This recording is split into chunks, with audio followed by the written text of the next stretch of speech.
بسم الله الرحمن الرحيم.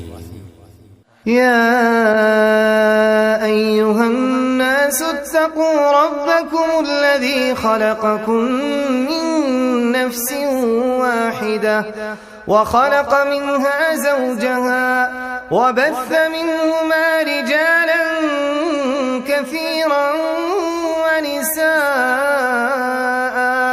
واتقوا الله الذي تساءلون به والأرحام إن الله كان عليكم رقيبا.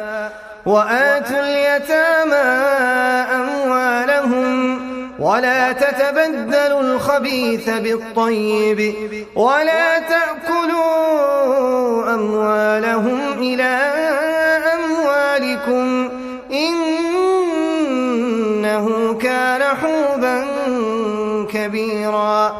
وإن خفتم ألا تقسطوا في اليتامى فانكحوا ما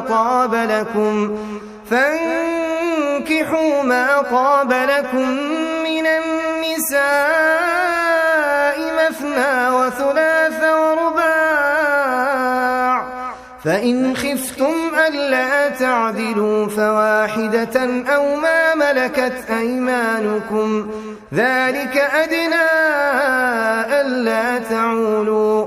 وآتوا النساء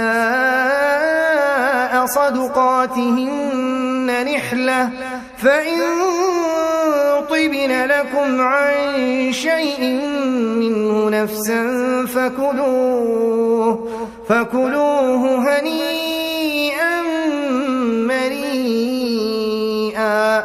ولا تؤتوا السفهاء أموالكم التي جعل الله لكم قياما وارزقوهم فيها واكسوهم وقولوا لهم